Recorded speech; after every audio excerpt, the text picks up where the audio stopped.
اور ایک جملہ میں کہتا ہوں عزیزوں، جب شیر اپنی شیری چھوڑ دیتا ہے تو بہت سارے کتے بھونکنے لگ جاتے ہیں۔ ہاں، کتوں کے اندر دم آ جاتا ہے۔ آج دیکھ رہے ہیں ہم، ادھر سے ایک کتا، ادھر سے ایک کتا، ہر کوئی منہ اٹھائے بھونکے جا رہا ہے، کبھی حضور پر، کبھی اسلام پر، کبھی قرآن پر۔ اس کی وجہ کیا ہے؟ محمد عربی کے شیروں کو نیند آ گئی ہے، یہ غفلت میں ہے، اور یہی چاہتی بھی ہے دنیا کہ یہ نوجوان نشہ میں ملوث رہیں، یہ دھت رہیں، حسن کے پیچھے بھاگتے رہیں، دولت کے پیچھے ایک دوسرے کا قتل کرتے رہیں۔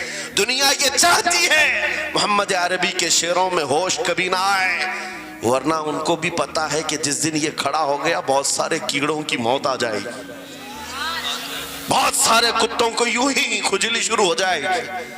تمہیں اٹھنے دینا نہیں چاہتی دنیا، کبھی کبھی بیدار ہونے نہیں دینا چاہتی، مگر جب تک ہمارے پاس آواز ہے، جب تک زبان ہے، ہم بولتے رہیں گے۔ ایک ہی چیز ہے جو تمہیں یہاں سے وہاں لے جاتی ہے، وہ کون سی ہے؟ کہ محمد سے وفا تو نے، تو ہم تیرے ہیں، یہ جہاں چیز ہے کہ لوح و قلم تیرے ہیں۔ سبحان اللہ، نعرہ تکبیر، نعرہ رسالت، مناظر اہل سنت، علامہ سلمان رضا صاحب قبلہ۔ میرے عزیزوں، ایک بات یاد رکھ کر کے چلو، دنیا آج کہتی ہے ان کے پاس کچھ نہیں ہے، تمہارے پاس کچھ نہیں ہے، صحیح کہتی، اخبار میں یہی چھپا، رپورٹوں میں یہی چھپا، سپریم کورٹ کے ریٹائرڈ ججوں نے مل کر کے ٹیم بنائی اور ہمارا سروے کیا ہندوستان بھر کا، کہا کہ یہ بیکورڈ ہیں، ان کے پاس ایجوکیشن نہیں رہ گیا، ڈپارٹمنٹ میں ان کی نمائندگی نہیں ہے، یہ پڑھے لکھے نہیں ہیں، مال میں بھی کم ہے، نوکریوں میں بھی کم ہے، سب رپورٹیں ان کے پاس ہیں۔ پھر میں کہتا ہوں یہ میڈیا کے کتے 24 گھنٹے ہم پر بھونکتے کیوں ہیں؟ جب کچھ بھی نہیں ہے، بیکورڈ ہے، ٹوٹی ہوئی بکھری ہوئی قوم ہے، تو کیوں ہم پر بھونکتے ہو بار بار؟ تمہیں میں بتاتا ہوں، یہ بار بار بھونک کر بتاتے تم کچھ ہو، تمہارے پاس کچھ ہے، کچھ ہے، ان کو پتہ ہے، تمہیں نہیں پتہ ہے۔ تم کہہ رہے ہو نہیں میرے پاس کچھ نہیں ہے، صبح ٹی وی چالو کرو، کہے نہیں تیرے پاس کچھ ہے، ورنہ ایک ٹوٹی بکھری غریب قوم پر کون 24 گھنٹے صرف کرے گا؟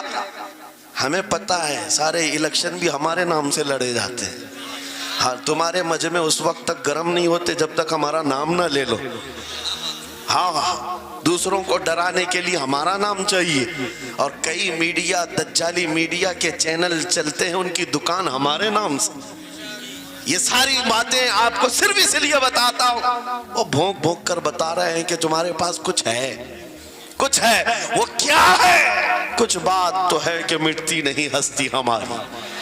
اقبال نے کہا تھا کچھ بات تو ہے کہ مٹتی نہیں ہستی ہماری، صدیوں رہا ہے دشمن دور زماں ہمارا، یونان و مصر و روما سب مٹ گئے جہاں سے، باقی مگر ہے اب تک نام و نشاں ہمارا، توحید کی امانت سینوں میں ہے ہمارے، آسان نہیں مٹانا نام و نشاں ہمارا۔ بے شک بے شک بے شک، بہت خوب۔ یہ چیز آپ کو میں بتانا چاہتا ہوں، کچھ تو ہے، وہ کچھ ہے کیا؟ وہی لذت آشنائی ہے، وہی عشق مصطفیٰ کی دولت ہے جو تمہارے سینوں میں آج دھڑکتی ہے، آج ان کا نام لیتے ہی تمہارے چہرے کھل جاتے ہیں، اس نبی پاک کا نام آتے ہی ہم اختلافات بھول جاتے ہیں اور کھڑے ہو جاتے ہیں۔ میں نے بارہا ایک بات کہی ہے، ایک صاحب نے مجھے ٹونٹ مار کر کہا تھا کہ تمہاری قوم 500 کے لیے پارٹیاں بدل دیتی ہے، ادھر جاتی ادھر جاتی ہے، کبھی 100 روپے اس نیتا سے لے لیا، کبھی 500 اس نیتا سے لے لیا، ادھر ادھر جاتی رہتی ہے۔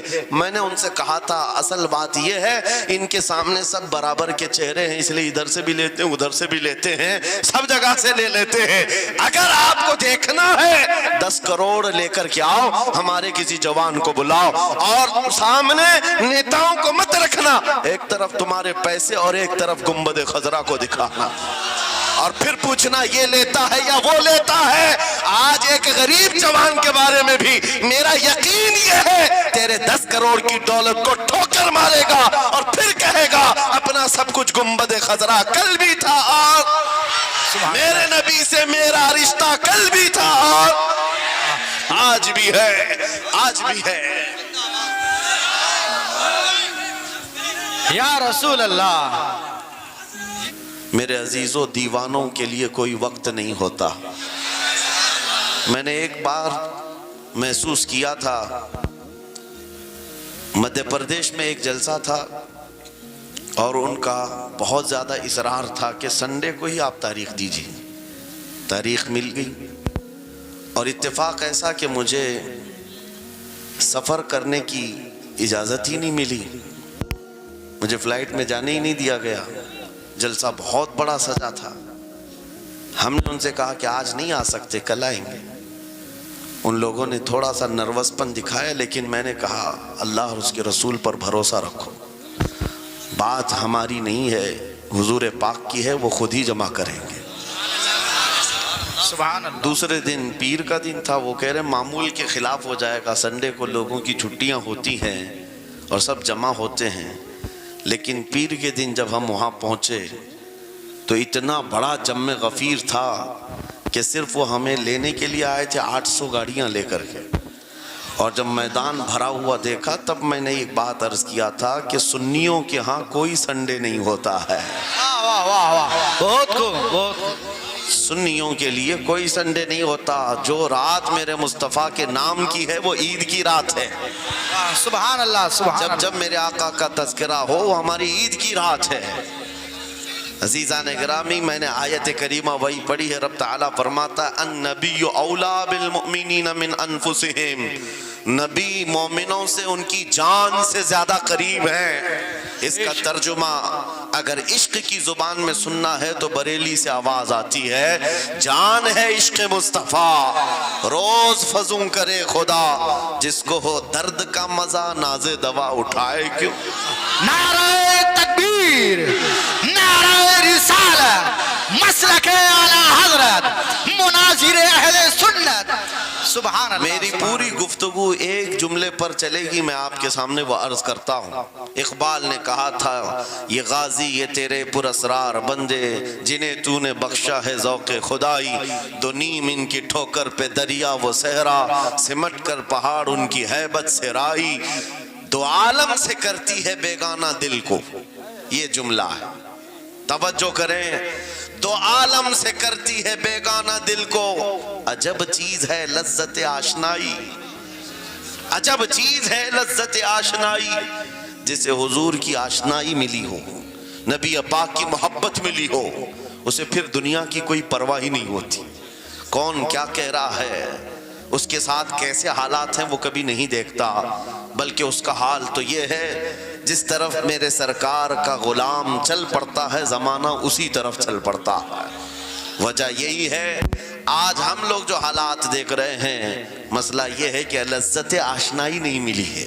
لذت آشنائی جسے مل جاتی ہے، پتہ ہے صدیق اکبر رضی اللہ تعالیٰ عنہ، وہ عظیم صحابی رسول، 50,000 کا مجمع یہودیوں کا ہے، یہودی عالم کھڑے ہو کر بیان کر رہا ہے، خدا کی شان میں گستاخی کر رہا تھا، قرآن کی ایک آیت کا مذاق اڑا کر کے کہہ رہا تھا قرآن میں ان کے خدا نے کہا ہے کہ خدا فقیر ہے اور یہ مسلمان غنی ہے، قرضہ دے دو۔ اللہ نے قرض حسن کی جو بات فرمائی قرآن میں، من ذا الذی یقرض اللہ قرضا حسنا، کون ہے جو اللہ کو قرض حسن دے گا؟ قرض حسن کا مطلب مال نہیں، تم نیکیاں اللہ کو قرض میں دو، بدلے میں مولا جنت عطا کرے گا۔ مگر اس آیت کا مذاق اڑا رہا تھا یہودی اور کہہ رہا تھا کہ ان کا خدا غریب ہے اور یہ مسلمان امیر ہیں، غنی ہیں۔ صدیق اکبر تنہا ہیں، برداشت نہیں ہو سکا، چڑھ گئے اسٹیج پر اور پکڑا اس خجامہ اور 2 تھپڑ رسید کر دی۔ مجمع ان کا ہے، سپیکر ان کا ہے، بیان کرنے والے ان کے ہیں۔ صدیق اکبر نے ادھر بھی نہیں دیکھا ادھر بھی نہیں دیکھا، جڑ دیا تماچا۔ یہی کہتے ہیں عجب چیز ہے لذت آشنائی، دو عالم سے کرتی ہے بیگانہ دل کو، عجب چیز ہے لذت آشنائی۔ اب ہونا کیا تھا، پکڑو دھکڑو مارو توڑو، لیکن صدیق اکبر کو اس کی پرواہ نہیں تھی۔ جو تماچا لگانا تھا وہ پڑ گیا ہے، جس کو جواب دینا تھا جواب دے دیا ہے۔ اس کے بعد اسی یہودی عالم نے کہا رکو، اس کو یہاں سزا نہ دو، ان کو لے کے چلتے ان کے رسول کے پاس۔ حضور پاک صلی اللہ علیہ وسلم کے پاس لے کر کے آئے، سارا مجمع ان کا ہے، اخبار بھی ان کے، گواہ بھی ان کے۔ میرے عزیزوں ساری چیزیں ان کی آج جیسے ہے، پرنٹ میڈیا، الیکٹرانک میڈیا، ساری دجالی میڈیا، جو چاہے پھیلا دے۔ یہودی سارے آئے حضور کے پاس آ کر کہنے لگے آپ کا یہ صحابی ہمارے ہاں بڑی بدتمیزی کیا ہے۔ کہا کیا کیا؟ ہمارے عالم بیان کر رہے تھے خدا آپ کا غنی ہے، آپ فقیر ہیں۔ الٹ دیا جملے کو۔ یہودی کہہ رہے ہیں ہمارا عالم آپ کی خدا کی شان بیان کر رہا تھا، اللہ غنی ہے اور مسلمان فقیر ہیں۔ اس بات پر ابو بکر نے تماچا لگا دیا۔ حضور پاک نے پوچھا ہے ابو بکر کیا اس بات پر تم نے تماچا لگایا؟ آپ نے کہا نہیں یا رسول اللہ، یہ جھوٹ بول رہے ہیں۔ اس وقت یہ گستاخی کر رہے تھے اور کہہ رہے تھے کہ خدا غریب ہے، ان کا فقیر ہے، اور مسلمان غنی ہے، خدا قرضہ مانگتا ہے۔ حضور نے فرمایا تمہارے پاس کوئی گواہ ہے؟ حضرت ابو بکر کے پاس کوئی گواہ نہیں تھا، تنہا تھے، اور یہودی سب کے سب جھوٹے اور سب جھوٹ پر جمع ہے۔ ایک نہیں دسیوں یہودی کہہ رہے ہیں نہیں ہمارا عالم سچ بول رہا ہے، ہمارا عالم سچ بول رہا ہے۔ ایک بات یاد رکھو اے مسلمانوں، ان تمام چیزوں سے اپنے ذہن کو صاف کر لو۔ جھوٹ پر ساری دنیا جمع ہو جائے تب بھی تم اس پر کان نہ دھرنا، ایک وقت آئے گا جو اللہ کی مدد آئے گی۔ بے شک بے شک۔ ہوا کیا؟ حضرت ابوبکر صدیق تنہا ہیں، آپ نے سر جھکا لیا، کہا یا رسول اللہ میری اس بات کا تو کوئی گواہ نہیں وہاں پر، لیکن یہ جھوٹ بول رہا تھا، یہ جھوٹ بول رہا ہے ابھی۔ اب صدیق اکبر کی تنہا وہاں موجودگی، کیا رسول پاک صلی اللہ علیہ وسلم ان پر غضبناک ہو جاتے؟ نہیں، روایات بتاتی ہیں وحی کے اترنے کے آثار نظر آنے لگے۔ جبرائیل امین آیت لے کر کے آئے، لقد سمع اللہ قول الذین قالوا ان اللہ فقیر ونحن اغنیاء۔ اے محبوب، اللہ نے سن لیا ہے یہ یہودی کیا کہہ رہے تھے۔ یہ یہودی کہہ رہے تھے کہ اللہ فقیر ہے اور ہم غنی ہیں۔ ابو بکر جو کہہ رہے ہیں وہ سچ کہہ رہے ہیں، صدیق اکبر نے جو کہا ہے وہ سچ تھا۔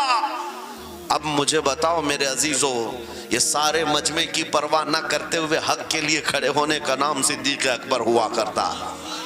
وہ صدیق کی صداقت رضی اللہ تعالی آج تمہارے اندر آ جائے، سارے جھوٹے ایک جگہ جمع ہو جائیں، پرواہ نہ کرنا۔ اگر تمہارے سینوں میں عشق مصطفیٰ کی شمع روشن ہے، تنہا بھی ہو اللہ کی مدد آئے گی، بے شک بے شک، اللہ کی مدد آئے گی۔ بظاہر حالات خراب ہیں، بظاہر حالات ہمارے خلاف دکھتے ہیں، آج یہی حالات دہرائے جا رہے ہیں۔ میں تھوڑی اور مثالیں آپ کے سامنے رکھتا ہوں۔ عجب چیز ہے لذت آشنائی، جسے یہ مل گئی وہ دنیا کی پرواہ نہیں کرتا، وہ دنیا کی مصیبتوں کو ٹھوکر میں رکھتا ہے۔ آپ کو پتا ہے وہ ایک خاتون جو احد کے میدان کی طرف بھاگے جا رہی تھی، اور آنے والے جنگ سے، جنگ ختم ہونے کے بعد آنے والوں نے اس خاتون سے کہا اے بی بی تجھے پتا ہے تیرے شوہر کا انتقال ہو گیا، شہید ہو گئے۔ اس نے انا للہ پڑھا اور آگے بڑھنے لگی۔ پھر کسی نے کہا تمہارے بیٹے بھی شہید ہو گئے، اس خاتون نے انا للہ پڑھا اور پھر آگے بڑھنے لگی۔ پھر کسی نے کہا تمہارا بھائی بھی شہید ہو گیا۔ ایک عورت کے لیے یہ رشتے بڑے اہم ہوتے ہیں، بیٹا ہو، بھائی ہو، شوہر ہو، اور عورتوں میں صبر کم دیکھنے کو ملتا ہے۔ جب کسی کے گھر میں میت ہوتی ہے سب سے زیادہ چیخ و پکار عورتوں کی ہوتی ہے، نوحہ کرنا، ماتم کرنا عورتوں کے اندر آتا ہے۔ لیکن رسول پاک صلی اللہ تعالیٰ علیہ وسلم کی محبت جس خاتون کے دل میں ہو اسے عام عورتوں سے کمپیر نہ کرو۔ ایک ہی تنہا عورت ہے، باپ بھی شہید، بیٹا بھی شہید، بھائی بھی شہید، شوہر بھی شہید، چار موتوں کی خبریں جب ان کو دی گئی، اس خاتون نے کہا اے آنے والوں، سارے میرے رشتہ داروں کے موت کی خبریں سنا رہے ہو، ذرا یہ تو بتاؤ آمنہ کے لال سلامت ہے یا نہیں؟ آمنہ کے لال سلامت ہیں یا نہیں؟ آنے والے نے کہا اللہ کے رسول سلامت ہیں۔ اس خاتون نے کہا مجھے دکھا تو دو، ارونی، مجھے دکھاؤ کہاں ہیں؟ لے جا کر قریب کیا گیا، حضور پاک صلی اللہ علیہ وسلم کے جلوہ جہاں آرا کو دیکھا، آنچل پھیلاتی ہے اور کہتی ہے یا رسول اللہ، یا رسول اللہ، کل مصیبت بعدک جلل۔ اے اللہ کے رسول، اگر آپ سلامت ہیں ہر مصیبت چھوٹی ہے۔ واہ واہ ہر مصیبت چھوٹی ہے. ان کا ہی یہ نعرہ تھا, ہر ستم ہر مصیبت گوارا ہے, یا رسول اللہ ایک بار کہہ دو کہ تو ہمارا ہے. سبحان اللہ. نعرہ تکبیر, نعرہ رسالت, مسلک اعلی حضرت, عجب فیضان چیز ہے, اعلی حضرت. عجب چیز ہے لذت آشنائی, عجب چیز ہے لذت آشنائی. جس کو یہ لذت ملتی ہے محبت مصطفیٰ کی, پھر وہ مصیبتیں گنتا نہیں ہے, وہ اپنے اوپر آنے والی آفتوں کو گنتا نہیں ہے. اس کے لیے دنیا ہیچ ہے. عزیزان گرامی وقار, آپ کو پتہ ہے وہ صحابہ اکرام رضوان اللہ تعالی علیہ مجمعین جن کی زندگیاں, جوانی کی زندگیاں بڑی عزیز ہوتی. ہر آدمی جوانی میں عیش کرتا ہے, مگر مدینے کے ان جوانوں کو ہم نے دیکھا ہے آج شادی ہوئی, آج دلہن کو گھر لایا ہے, دلہا اپنی دلہن کے ساتھ سہاگ رات میں مصروف ہے, لیکن جنگ کا بگل بج گیا, باہر مدینے میں آواز آنے لگی, رسول پاک صلی اللہ تعالی علیہ وسلم احد کے میدان کی طرف نکل پڑے ہیں. یہ آج کا دولہا اپنی دلہن کو بستر پر چھوڑ کر نکل پڑتا ہے اور جا کر رسول پاک صلی اللہ علیہ وسلم کی جماعت میں شریک ہوا. جانتے ہو وہ خاتون بھی ایسی نہیں تھی کہ پیر پکڑ لے, کہاں سہاگن کو ابھاگن کیے جا رہے ہو, میرا کون ہوگا اس کے بعد. نہیں, خاتون نے کہا جاؤ اللہ حافظ, اگر سلامتی کے ساتھ آ گئے فخر سے غازی کی بیوی کہلاؤں گی, اور اگر شہید ہو گئے تب بھی فخر کروں گی کہ شہید کی بیوہ ہو. رسول پاک کے معاشرے کے ان مثالوں کو تمہارے سامنے رکھ رہا ہوں جنہوں نے لذت آشنائی پالی تھی, حضور کی محبت کا مزہ لے لیا تھا. وہ صحابی رسول جوان دولہا میدان جنگ میں شریک ہو گیا, لیکن گھمسان کی جنگ میں شہید بھی ہو گیا. ایک رات کا دولہا شہید ہوا ہے جس کو اللہ کے فرشتوں نے غسل دیا تھا, حضرت حنظلہ غسیل الملائکہ. اور آپ کو پتہ ہے ایک نوجوان جو کالے رنگ کے تھے, حضرت عبداللہ اسود ان کو کہا جاتا ہے, حضور کے پاس آئے, کہا شادی کرنا ہے, شادی کرنا ہے, عمر ہو گئی ہے. حضور پاک صلی اللہ تعالی علیہ وسلم نے فرمایا کچھ ہے مہر دینے کے لیے, کچھ پیمال ہے, کہا کچھ ہے نہیں. کہا مہر کے لیے پیسے لے آؤ, شادی کرا دی جائے. اور اس کے بعد انہوں نے ادھر ادھر کیا, پھر حضور نے ہی ان کے لیے مال جمع کرنے کا انتظام کیا حضرت عثمان غنی کے ذریعے سے. ان کو مال دیا گیا, پیسہ دیا گیا, کہا جاؤ گھر کو بنا لو, سامان لے آؤ اور مہر کے پیسے جٹا لو, شادی کا سامان خریدو, مدینے کی انصار کی کسی بیٹی سے تمہارا نکاح ہو جائے گا. وہ نوجوان عبداللہ اسود غریب صحابی, غریب صحابی اور کالے رنگ کے تھے, انہوں نے شادی کا سامان خریدنے کے لیے مال تو جٹا لیا, بازار میں تھے, اعلان ہو گیا اللہ کے رسول صلی اللہ علیہ وسلم جنگ میں تشریف لے جا رہے ہیں, اچانک مشرکین کا حملہ ہوا ہے. یہ جو نوجوان ہے شادی کا سامان خریدنے گیا تھا, جا کر گھوڑا خرید لیتا ہے اور ہتھیار خرید لیتا ہے, اور اس کے بعد جو زرہ ہوا کرتی تھی, لوہے کی ٹوپی, لوہے کا لباس سب خرید لیا, اور جتنا من تھا جو کبھی نہیں پہنا تھا وہ سارے ہتھیار خرید لیے, اور سج سنور کر گھوڑے پر بیٹھ کر کیا گیا. جب میدان جنگ میں صفیں لگ رہی تھی شریک ہو گئے. ان کو تو غریب صحابہ میں شمار کیا جاتا تھا, ان کے پاس کبھی کوئی ہتھیار نہیں تھا, نہ کوئی تلوار, نہ کوئی ٹوپی, نہ کوئی گھوڑا. صحابہ ان کی طرف دیکھ کر سمجھتے ہیں کوئی بڑا پہلوان ہوگا ہم میں سے جس کو ہم نہیں جانتے, لیکن جب جنگ میں وہ اڑ گیا تھا بڑے بڑے شیروں کے پیر اکھڑنے لگ گئے تھے. نبی پاک صلی اللہ علیہ وسلم نے عین دوپہر کے وقت صحابہ سے پوچھا کون ہے یہ جو لڑ رہا ہے, یہ بطل جلیل کون ہے, یہ چہرہ بھی چھپا ہوا ہے, پوری لوہے کی ٹوپی پہنا ہوا ہے, پورا جسم بھی چھپا ہوا ہے, قیمتی لباس ہے اس کے اوپر. صحابہ ادھر سے ادھر سے دیکھ رہے ہیں, کہا ہم میں سے تو نہیں ہے, یہ کوئی باہر سے آیا ہوا لگتا ہے. حضور مسکرا کر کہتے ہیں میرا عبداللہ اسود ہے جس کو شادی کے پیسے دیے تھے, جا کر اس نے جنگ کا سامان خرید لیا ہے. اور حضور پاک دیکھ کر مسکرانے لگے. شام سے پہلے اسی عبداللہ اسود کی شہادت بھی ہو گئی, وہ شہید ہو گئے میدان جنگ میں.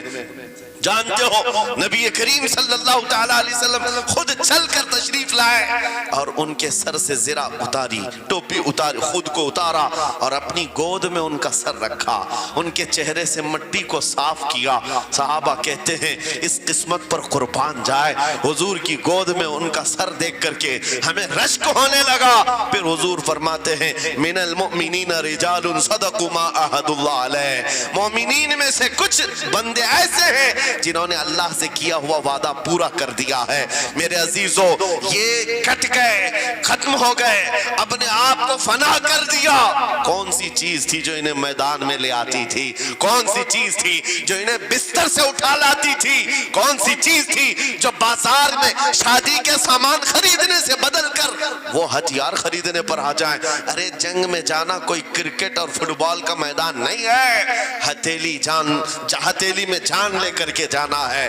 اچھوں کے حالات خراب ہو جاتے ہیں، ایک ڈنڈا دیکھ لیں، لیکن وہ نبی پاک صلی اللہ علیہ وسلم کے ساتھ ایسے نکل پڑتے تھے جیسے لگتا ہے روز کا کام ہے۔ یہ کون سی چیز ہے جو انہیں لاتی تھی؟ وہی اقبال کہتا ہے عجب چیز ہے لذت آشنائی، عجب چیز ہے لذت آشنائی۔